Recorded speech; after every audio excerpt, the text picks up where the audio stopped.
Happy Friday, everyone. It's Austin. Where are you? Yes, where are you in the world? Where are you in the world? But more importantly, where are you emotionally? Where is your state of mind? And we're going to get this cranked up this morning. It is Friday, and wherever you are, we want to level up, maybe just a little bit for you. Maybe you just need to level up a little bit. Maybe you need to really take strides today to make a change, to feel different, right? So what are you going through? Are you going through something? Are you overcoming something? Are you pissed off? Are you excited? Like, where are you? That's a question we can ponder. And also, what is it that you can get from this today? Let's get something, right? And maybe it's not something that I say directly. Maybe it's a comment in here. Or maybe you think of something completely unrelated that has no relevance, but it pops up, right? It's like, boom. It's like pops up and gets you excited. And you go, I'm going to do that today. This is about getting free, right? This whole thing's about getting free from the things that have held us back, the real and or perceived limitations. It's about staying present in our life, with our loved ones, our relationships, and then moving forward. What else is there? What else is there? And maybe it's a spiritual side. Maybe you need to cultivate your spiritual side. Maybe you're lacking something there where you feel like you're off center. But I always say you're not that far off. We think we need a major overhaul, but in essence, we might just be a millimeter or two away, metaphorically speaking, from a minor shift. But it's about momentum, right? I'm doing this. This is about momentum. I'm doing it every day to get momentum, to not forget, to go back to the basics, to grab the basics and revisit it again. Take that basic, flip it on its head, turn it over. Do I got it? Is it integrated? Am I doing it every day? Is it integrated into my life, or do I just talk about it? Do I tell people how much I know, but I'm really not doing it? And I check myself. Am I doing it? Am I living it? Am I breathing it? Is it a part of who I am? And that's what I want to invite you to do today. But we're going to talk about relationships again. But let me just say good morning.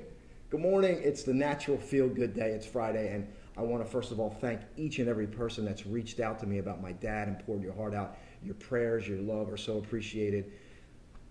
We have another tough day today, but after learning more yesterday, there's hope, there's a possibility, there's a way out of this.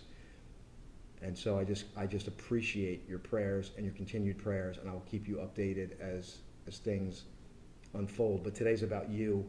Today's about your shift, your change. And as you're listening to me, for those of you that think you're 1,000 miles away, I want to say you're not.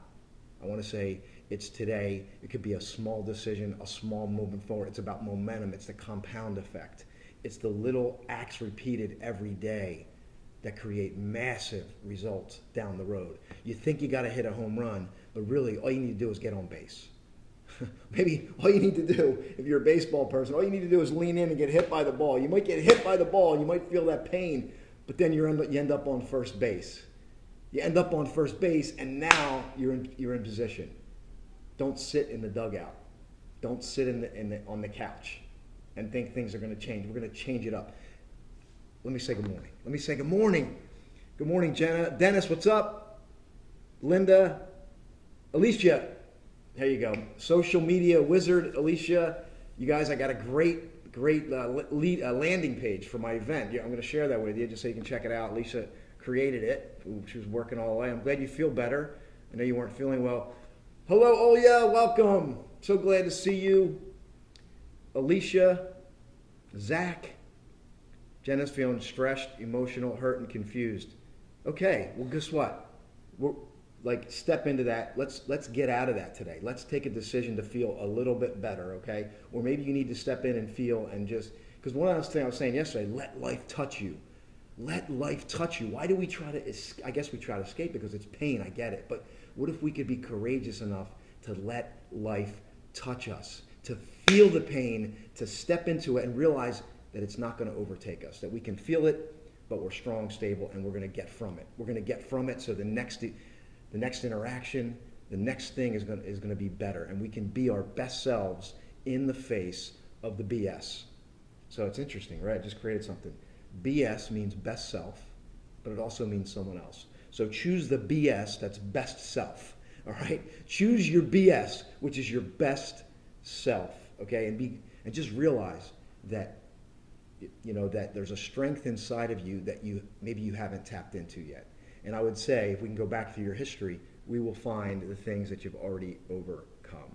And what is it, the proverb or the saying that says, if you can defeat the enemy within, there is no enemy without. If you can defeat the enemy within, there is no enemy outside of us. So sometimes it's the chatter, it's the I'm not good enough, it's the I screwed up, it's the will I ever find that relationship? So let me lay out the question for you. What have you learned? What's the most important thing you've learned in a relationship? Share that here. There's people listening, right? So if you're in here, there's people watching this right now. And you might share something that helps them create a shift for them. Don't hold back. You've heard me say this many times, right? And it's kind of a paradox. It's a play on words. It's going to confuse you. But what you keep, you lose forever.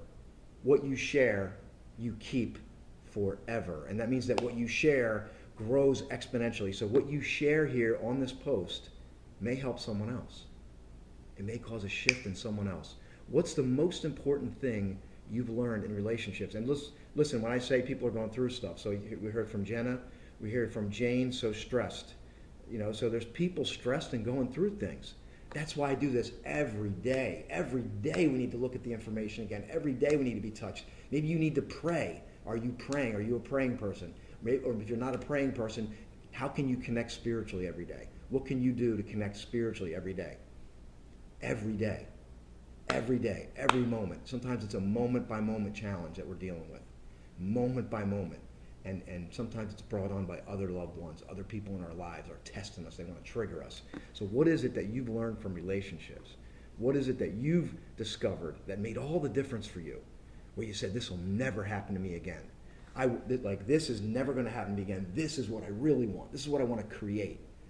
Let's create it today, right? Don't just go to your job and go through the motions. Live in a state of creation. Live in a state that every moment is brand spanking new. But it's our projection onto that moment that either creates the past or unfolds something brand new. So what are you projecting into your future? Are you just projecting on the past subconsciously? Maybe it's a blind spot. You're just projecting. It's like if you're painting with, you've always painted with blue, right? And blue's your color, and then you look at the next blank paper and you just keep putting blue all over it.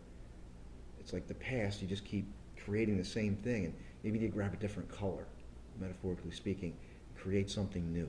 Step out of your head, realize that it's possible. We're driving the ship, right? You're the one that's taking the steps. Even every day when you take physical steps, you're the one that's walking. And you're the one that you can choose to go left, you can choose to go right, you can choose to go straight, you can choose to turn around and go back. The choice is ours, right? What is the most important thing you've learned in relationships, and what is the death rattle for a relationship? This is important to know. This is important. Don't you think that's important? Hey, what's the death rattle in a relationship? Effort must be equal. Okay, Lizzie's saying effort must be equal. Is that true for people here? Is that true for you? Is it true that the effort must be equal? I'm going to disagree with you on that, Lizzie. I think there's credence to that, but I'm going to disagree with that, and I'll talk about that. Good morning, everyone. Okay, so the effort must be equal. I want to create a mutually honest and loving relationship. I believe we go into it. If we go into it thinking that the effort must be equal, we end up with transaction and not transformation. Does that make sense? Because in a relationship, you don't keep score.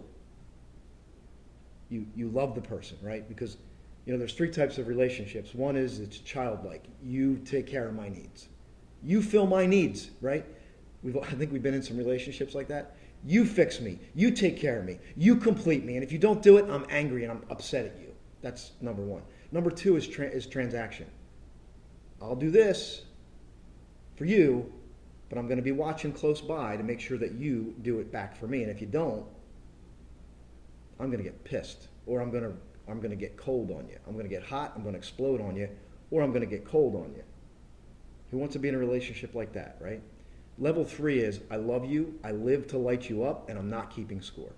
Now, level 3 cannot be had without extreme vulnerability and trust, without effective communication, without uprooting negativity and throwing it out as soon as it comes up. That level 3 relationship is a sacred space it's like that sacred garden that must be tended to constantly, that must be cultivated, and that I'm going to continue to plant seed and pull the weeds even when you're not, because I know that you love me. See, if somebody knows, if somebody knows that they're loved, that they're truly loved, they'll do anything. It's when people do not feel loved that they revert back to level 2 or they revert back to level 1. So if you feel loved, you're going to live in level 3. You're going to live to light that person up. But if trust is gone, or if the person really hurt you, like it's that emotional bank account, right? You're always making deposits into the emotional bank account. But if you become withdrawn, you might revert back to level 2, which it becomes transaction, or worse yet, level 1. And we turn into children. We all turn into children, right? Have you ever turned into a child in your relationship where you got angry and you got explosive, or you ignored them, or you said, like, tough on you? We've all been there, I think. Cheating and lying are deal breakers. Absolutely. We all know that, right? If somebody cheats or lies, it's over. Like, that's a death rattle. That's a death rattle. But there's another one that's more subtle, more pervasive, and we may not notice it. I'm going to talk about that. And I'm keeping an eye on the clock here as well.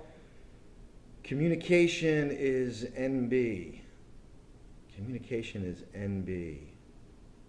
Well, let's just say communication is very important. What is your most important relationship takeaway? There's people watching you right now. You could share something that could change someone's life right now. Or maybe somebody gets a little bit of information, right? I'm a single mom with 3 kids. It's not easy. I need someone honest. Don't just settle. We don't want to settle either. Why not just ask for the person that lights you up? Why not just, if you're going to ask, you might get honesty, but you may not get all the other things that make up a relationship. Honesty's trust, super important. We need it. It's an absolute must in a relationship. But why not seek for the person of your dreams, right? Not in an idealistic fantasy kind of way, a way that you and I are going to lock arms, we're going to go through life's challenges together, we're going to feel the ups and the downs, and we're going to stay connected, and we're going to guard that sacred space. We're going to live in that level 3 place. We're going to fight to stay in that level 3 relationship. And that's where power happens. What did you learn from relationships? What's your most important takeaway? Vulnerability, trust, love, communication. Yes, here's the paradox. Ladies, most ladies, or feminine energy, whatever you want to call it, vulnerability is paramount to going deep into the relationship. But a lot of us guys, including myself, yes, previous, is vulnerability's weakness. I'm not going to be vulnerable. I'm going to show that I'm good.